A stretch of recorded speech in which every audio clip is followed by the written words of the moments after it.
Good morning everyone.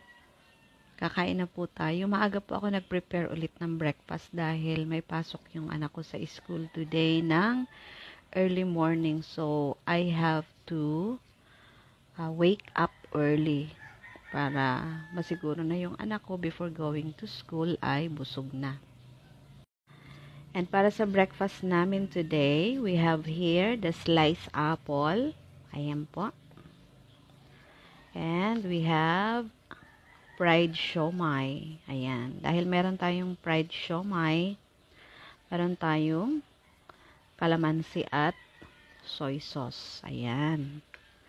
So, other than that, we have smoked fish. Ayan. Paborito kasi ng anak ko yung tinapa or yung smoked fish. And then, sa husband ko naman yung sunny side up. And, favorite niya rin yung hot dog. Ayan.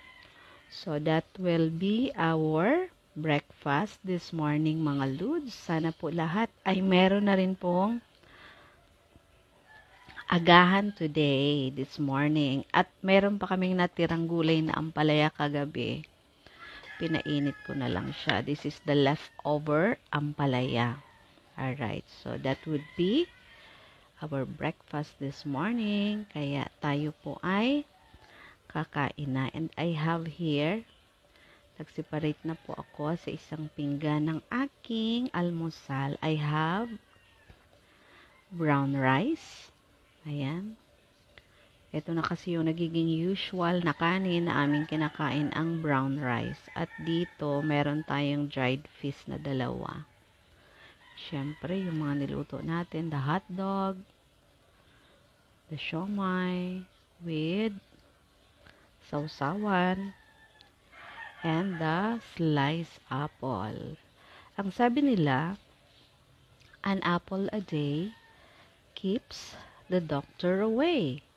So, kung yung mga dalaga ay nangangarap pala na makapangasawa ng doktor, dapat pala hindi sila kakain ng apple. Ha? Kasi baka iiwan sila or aalis yung doktor. Hindi naman yung ibig sabihin noon. Joke lang yun. Ibig sabihin, pag kumain ka ng apple araw-araw, ikaw ay magiging healthy. Kaya dapat palagi tayong kumakain ng apple. So, that's it mga Lods, our breakfast this morning.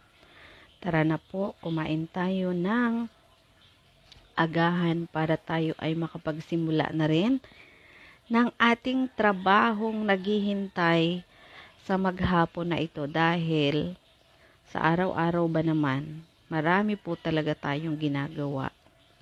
Sa loob lang ng bahay, hindi matapos-tapos. Yung mga papasok sa school na mga estudyante dapat maaga para hindi maipit sa sobrang heavy traffic.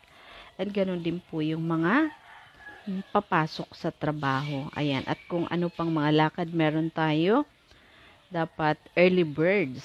Ha?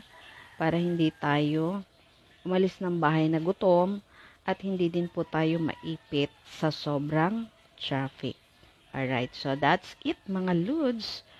Maraming salamat po sa patuloy niyong pagsuporta sa atin pong mga post sa ating Reels, sa Facebook, at sa atin pong lahat na mga videos. Thank you very much po at mabuhay tayong lahat. Good morning. God bless.